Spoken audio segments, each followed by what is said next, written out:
जुड़े रहें NN वार्ता के साथ। হয় স্যাৰ, আমি সুধিম স্যাৰ। প্ৰথমটো প্ৰশ্ন হৈছে যে যোৱাকালি বৰপেটাৰ পৰা 5গৰাকী জেহাদীক আটক কৰিছে, গতিকে অসমত এনে জেহাদী আৰু থাকিব পাৰে নেকি, বা তেনেকুৱা অসম চৰকাৰৰ হাতত?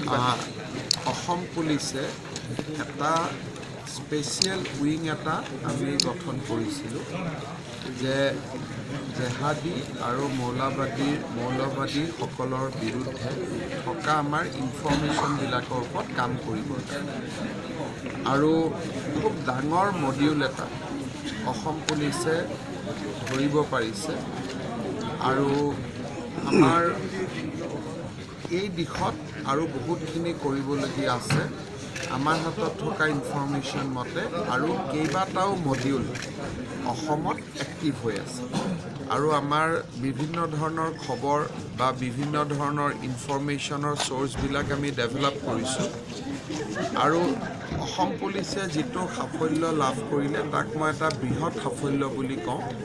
আৰু এই তেওঁলোকৰ জেৰাত যিবিলাক তথ্য পোহৰলৈ আহিছে, সিয়ে ভৱিষ্যত অসমৰ কাৰণে এক অমংগলৰ সংকেত কঢ়িয়াই আনিছে। গতিকে আমি বহুতখিনি কাম কৰিব লাগিব আৰু আমি কৰিম। ছাৰ, ইউক্ৰেইনৰ পৰা যিখিনি অসমৰ ছাত্ৰ ছাত্ৰী আছে, কিমান আছে আৰু আনিবৰ কাৰণে? চব ফিগাৰটো আমাৰ হাতত প্ৰাৰম্ভিকভাৱে 222গৰাকী ছাত্ৰ ছাত্ৰীয়ে আমাক যোগাযোগ। এই ছটা বিদ্ৰোহী সংগঠনক কিবা ৰাজনৈতিকভাৱে সংস্থাপিত কৰাৰ কথা ভাবিছে নেকি? বিদ্ৰোহী সংগঠনতো ৰাজনৈতিকভাৱে কোনেও সংস্থাপিত নকৰে, তেনেকুৱাতো কোনো টাৰ্ম নাই। আলোচনাৰ মেজলৈ অহা এইটো তেনেকৈ এটা হ'ল যে পলিটিকেলি সংস্থাপন লাগিলে এইটো পলিটিকেল পাৰ্টিয়ে সিদ্ধান্ত ল'ব লাগিব। গতিকে বিজেপি, কংগ্ৰেছ, বিভিন্ন পলিটিকেল পাৰ্টি আছে, যোনে য'ত ভাল পায় তাত যোগদান কৰিব, তাৰ পৰা সিদ্ধান্ত হ'ব। কিন্তু সেইটো মুখ্যমন্ত্ৰী হিচাপে তাত মোৰ ক'বলগীয়া একো নাই। যুৱ মহোৎসৱত খুব এটা ভাইব্ৰেণ্ট অনুষ্ঠান। আৰু অসমত আজি তাৰালাংচু যুৱ মহোৎসৱ প্ৰায় 50 বছৰত ভৰি দিব উপক্ৰম হৈছে আৰু বহুতবিলাক ইনফ্ৰাষ্ট্ৰাকচাৰ ডেভেলপ হৈছে।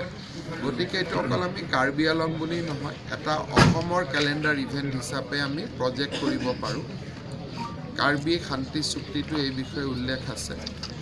মই এইবাৰ চাই গ'লোঁ, আগত মই অহা নাছিলোঁ। গতিকে অহাবাৰ ইয়াক আমি আৰু ডেভেলপ কৰিম। আৰু খালি মোৰ এটাই অনুৰোধ থাকিব যে যাতে এই যুৱ মহোৎসৱটোত আমাৰ লোকনৃত্য আৰু কাৰ্বি সংস্কৃতিৰ লগত জড়িত হৈ থাকে। বহুত বেছি পশ্চিমীয়া হৈ গ'লে তেতিয়া এসময়ত ইয়াৰ আনুষংগিক নিগেটিভ কম্পোনেণ্টবিলাকো আহি যাব। গতিকে যিহেতু যিসকলে অনুষ্ঠানটো আয়োজন কৰিছিলে 48 বছৰ আগত, তেওঁলোকে কাৰ্বি কালচাৰটো প্ৰটেক্ট কৰাৰ কাৰণে এই কামটো কৰিছিল। গতিকে মুখ্য উদ্দেশ্যৰ পৰা যাতে আমি আঁতৰি নাযাওঁ, সেইটো এটা আমাৰ প্ৰধান লক্ষ্য হ'ব লাগে। বাকী সকলোৰে কম্পোনেণ্ট থাকিব। হিন্দী গানো গাম, ইংৰাজী গানো গাম, অসমীয়া গানো গাম, বঙালী গানো গাম, গুজৰাটী গানো গাম। কিন্তু মেইন যিটো উদ্দেশ্য যে টু প্ৰটেক্ট কাৰ্বি কালচাৰ, সেইটো যাতে তাৰ পৰা যাতে নতুন প্ৰজন্ম আঁতৰি নাযায়। ছাৰ, কথা আছে আমাৰ অনিভূষণ চৌধুৰীয়ে যিটো বঙাইগাঁৱৰ মেমৰিয়াম দিছিলে, তাত এটা কথা কৈছিল যে 2 দিন বন্ধ দিয়াৰ কথা কৈছিল। কাৰ্বি আলঙত স্থানীয় বন্ধ দিয়াৰ যিটো কথা কৈছে, সেই বিষয়টো ঠিক আছে। অহাবাৰ আহক, অহাবাৰ আমি ভাল কৰি আলোচনা কৰিম। ছাৰ, আৰু এটা কথা যে আমাৰ ইয়াত বিভিন্ন ধৰণৰ ইভেকশ্যনবিলাক হৈ আছে, কিন্তু আমি দেখিছোঁ যে আমাৰ খটখটিৰ যিটো ASRFৰ কেম্প আছে, অসম বিশেষ সংৰক্ষিত বাহিনী, তেওঁলোকৰ মাটিতে কিন্তু বেদখল কৰি আছে। আৰু সেইটো মানে তেওঁলোককে আপোনালোকে দেখিছে যে লাহৰীজানত আমি কিমান ডাঙৰ এটা উচ্ছেদ চলালোঁ। গতিকে সেইটোৱে এটা ইণ্ডিকেট কৰে যে অসম পুলিচে বা অসম চৰকাৰ বা কাৰ্বি আলং স্বায়ত্তশাসিত পৰিষদে উচ্ছেদৰ ওপৰত কিমান গুৰুত্ব দিছে।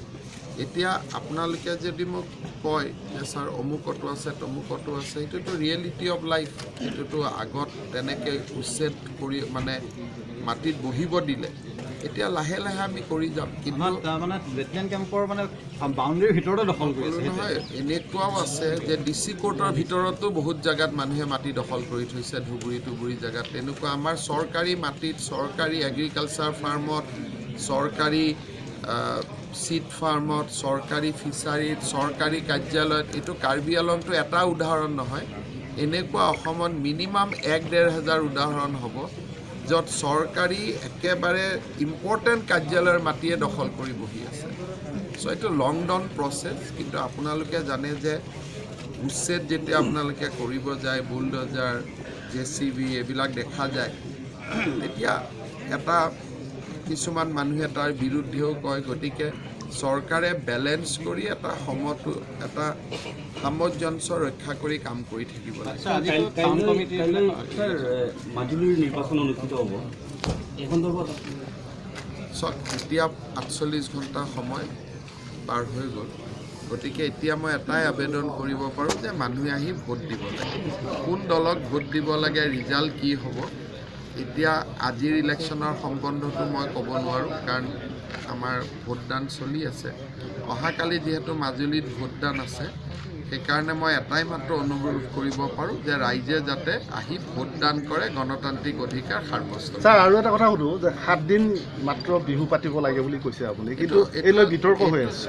যি কথা মই কোৱা নাই, মোৰ নামত এইবিলাক ভুৱা কথা প্ৰচাৰ কৰি থকাটো ভাল নহয়। আমি কৈছোঁ যে 7 দিনৰ ভিতৰত যি বিহু পাতিব তাক আমি 1.5 লাখ টকা কৰি দিম। তাৰপিছত 6 মাহলৈকেও বিহু পাতি থাকিলে মোৰ কি আপত্তি আছে? এইবিলাক শব্দটো মই ক'তো কোৱা নাই যে 7 দিনৰ ভিতৰত বিহু পাতিব লাগে।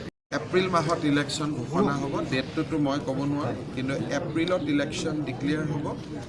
হয়তো 2 মে'টো হ'ব পাৰে ইলেকশ্যন, 7 মে'টো হ'ব পাৰে, 10 মে'টো হ'ব পাৰে, 28 এপ্ৰিলটো হ'ব পাৰে। ডেটটো ইলেকশ্যন কমিশ্যনে ডিক্লেয়াৰ কৰিব। স্যাৰ, কাৰ্বি আংলঙত এতিয়া শান্তি হৈছে, কিন্তু ৰাজ্যৰ মানে আনস্কিলসকলৰ সংস্থাপন বা এমপ্লয়মেণ্ট জেনেৰেশ্যন কিবা স্কিম আছেনে ছাৰ? কাৰ্বি আংলঙক আটাইতকৈ ডাঙৰ এমপ্লয়মেণ্ট হ'ব থ্ৰু টুৰিজিম। আমি বছৰত প্ৰায় 600 crores কাৰ্বি আংলং কাউন্সিলে পাই বিভিন্ন স্কিমত। মই CM ডাঙৰীয়াকো কৈ আছোঁ যে ভাল টুৰিজিম মাষ্টাৰ প্লেন এটা বনাব লাগে, কাৰণ টুৰিজিম হ'লে ইয়াত হোম ষ্টেৰ বহুত সুবিধা আছে, টুৰিজিমৰ বহুত সুবিধা আছে। গতিকে আৰু হস্পিটেলিটি ইণ্ডাষ্ট্ৰীৰ ওপৰত স্কিল বেছ আমি হস্পিটেলিটিৰ ওপৰত ইনষ্টিটিউট কৰিব পাৰোঁ, যাতে ল'ৰা ছোৱালী শিকিব পাৰে। খালি কাৰ্বি আংলঙৰ ল'ৰা ছোৱালীৰ এটা ডাঙৰ সমস্যা আছে যে তেওঁলোক ওলাই যাব নোখোজে। 3000 টিচাৰ পোষ্ট খালী হৈ আছে আণ্ডাৰ ST হিলছ, কিন্তু কোনো ওলাই যাব নোখোজে। নলবাৰীত চাকৰি কৰিব নোখোজে, গোৱালপাৰাত চাকৰি কৰিব নোখোজে, ডিব্ৰুগড়ত কৰিব নোখোজে। সেইকাৰণে কাৰ্বি আংলঙৰ ভিতৰতো স্ক'প লিমিটেড থাকিব। কাৰ্বি আংলঙৰ ল'ৰা ছোৱালীয়ে অসমখনকো নিজৰ বুলি ভাবি অসমত গ'লে তেতিয়া মই ভাবোঁ ইয়াৰ নিবনুৱা সমস্যা বহুত সমাধান। নাই ছাৰ, কিবা ইণ্ডাষ্ট্ৰী এইবিলাক যিহেতু নেচাৰেল ৰিচোৰ্চ বহুত আছে, বহুত বেছি ইণ্ডাষ্ট্ৰী কৰিলে কাৰ্বি আংলংখন বেয়া হৈ যাব। ইয়াৰ যিটোৰ কাৰণে মানুহ কাৰ্বি আংলঙত আহে সেইটোৱে গণ্ডগোল হৈ যাব। Thank you sir. কাৰ্বি আংলঙত ইঞ্জিনিয়াৰিং কলেজ কেতিয়া স্থাপন কৰা হ'ব ছাৰ? কৰি দিম। এতিয়া এইবাৰ বাজেটত ষ্টেট ইউনিভাৰ্চিটিৰ কাৰণে মই এডুকেশ্যন ডিপাৰ্টমেণ্টক ৰিকুৱেষ্ট কৰিছোঁ। আমাৰ মেডিকেল হৈ গ'ল, কেঞ্চাৰ হৈ গ'ল, পলিটেকনিকতো ছাবজেক্ট বঢ়াব লাগে, ইঞ্জিনিয়াৰিং হ'ব লাগে, মেডিকেল হ'ব লাগে। ৰাজ্যটো যিমান নাই সিমান কাৰ্বি আংলঙত হৈ আছে। আপোনালোকে যদি কম্পেয়াৰ কৰে তেতিয়াহ'লে নাগালেণ্ড, মেঘালয়, মিজোৰাম, ছিকিম এইবিলাকত যিমান অনুষ্ঠান নাই, এতিয়াতো কাৰ্বি আংলঙত হৈ আছে। Karbi Anglong is becoming a super state, not only autonomous state, তাৰো ওপৰত গৈ Karbi Anglong is becoming a super state now. Sir, article 244 এর বিষয়ে কিবা? It has become a super state now. Thank you sir. Hindi में कार्बी आंगलों की ताजा खबरों को पाने के लिए सब्सक्राइब करें। कुरुर वांगथो।